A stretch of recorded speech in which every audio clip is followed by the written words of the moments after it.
Wait, your biggest fantasy is not you even cheating. my biggest. It's like one of my fantasies.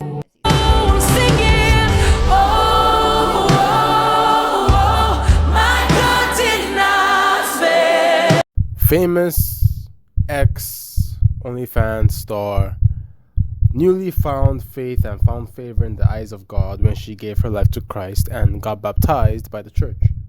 And even though OnlyFans has lost one of his lucrative members, it seems to me that a lot of people are predicting how her life would be in terms of her relationships and her dating, even though she has found her new belief and faith through religion. Welcome to my channel. Make sure you hit that subscribe button, make sure you like, and make sure you share. Once again, subscribe. Speak about my body count. Did that come up? It did. I believe you asked me. Was it that you Yeah, asked because you me? said you like sex. I'm I trying to do. understand. I love sex, but I feel like you can love sex with a couple of partners. You can rail their brains out with one person, but I love to cheat, so it's not like. Yeah, so like, listen, what? if I'm being honest, I just never counted. Hello? I never thought of men as like, oh, you're number 1, you're number 2, you're number 3, you're number 4. No, I really don't count. I don't. Well, I mean, the high body count thing is one thing, but you is. love to cheat. It's not even a love for it. It's a fantasy. It's just my sexual fantasy preference. One of them. And she knows it. Okay.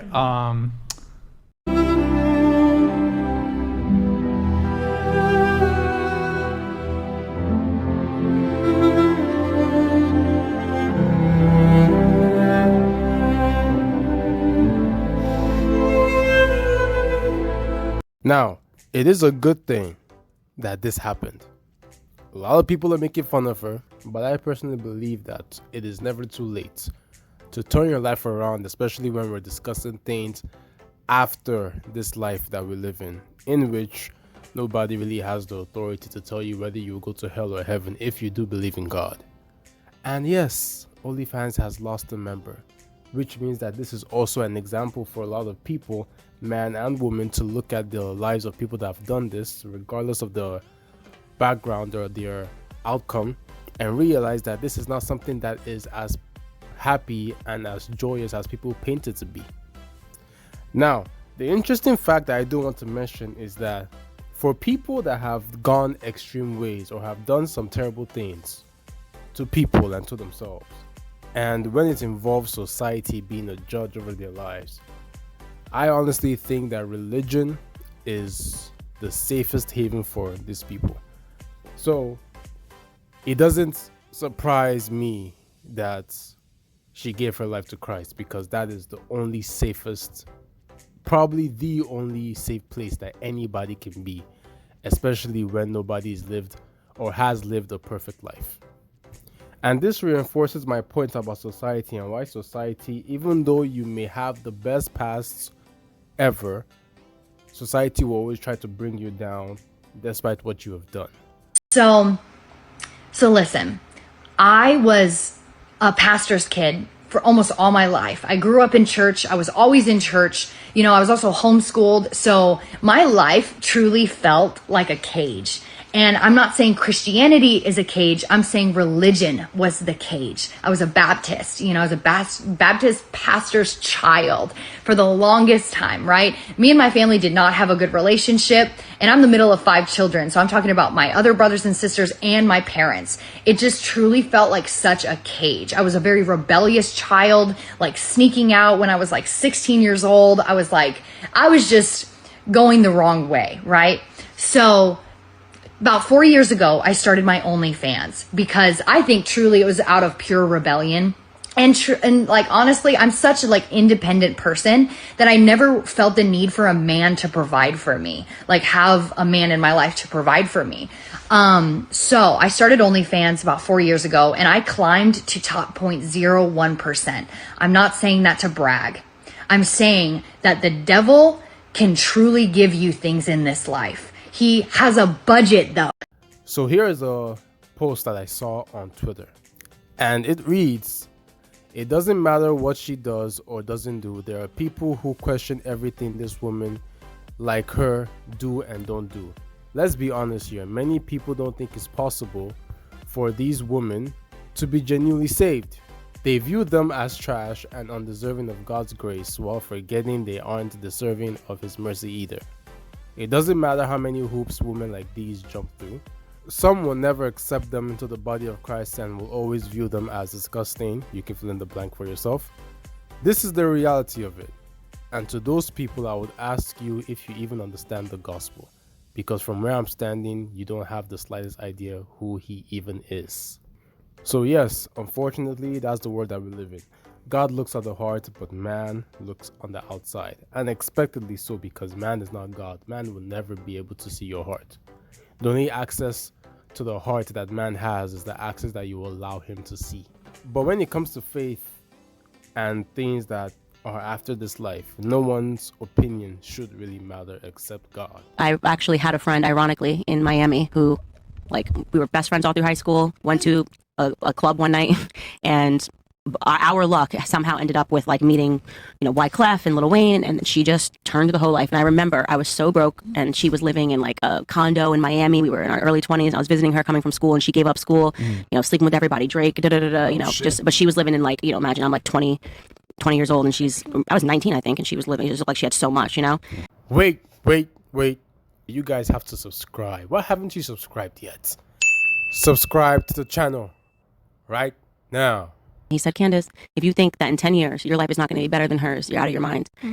Just promise you stop being friends with her after I just couldn't look at her do this to her life anymore. And 10 years later, almost to the day, I was with Charlie Kirk. We walked into the Four Seasons Hotel in Los Angeles, and she was the hostess. Wow, working. Oh, shit. So it's, you make a deal with the devil, and then Who recognized him guess first? what?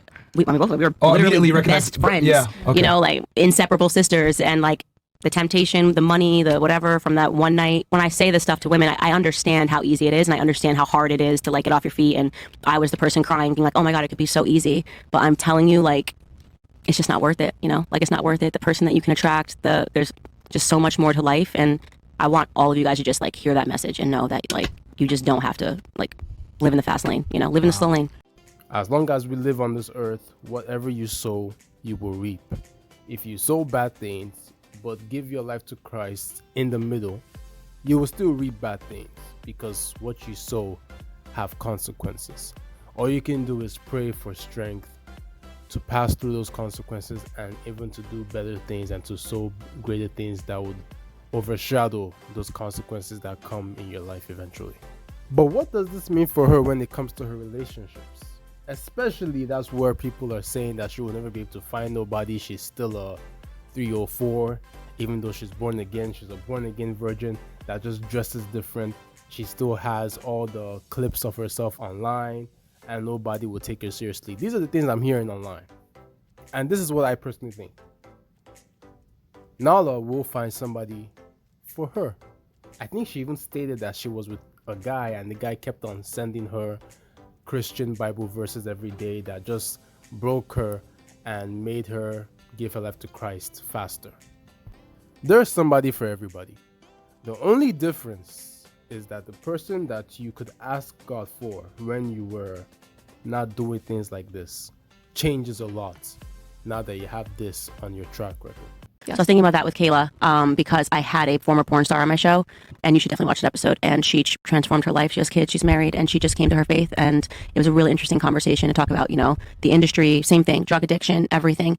And then she just gave up her life to God, and met somebody at church who just wanted to know more about her. She was very open about, her life and where she came from. And now she has like 3 kids, she's been married to him for years. And what brought them together was faith. And I think that it is such a strong tenet, and people turn away from it so much. But what God can do in your life when you give up your life to God, I've seen it happen. If you want to see a miracle, turn to faith.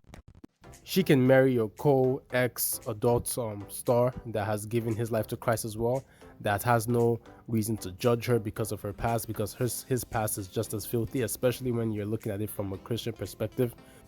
For someone, man or woman, that has done things like this, it will affect the type of person that you can get with.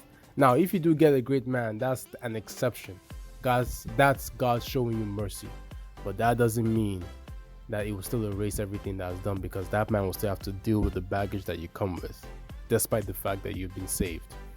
But let this be a lesson to both man and woman, that no matter what you do, and no matter how much you try to justify the evil things that you choose to prioritize in your life, it will all come down to bite you in the ass, because the people that have done it ahead of you are learning their lesson.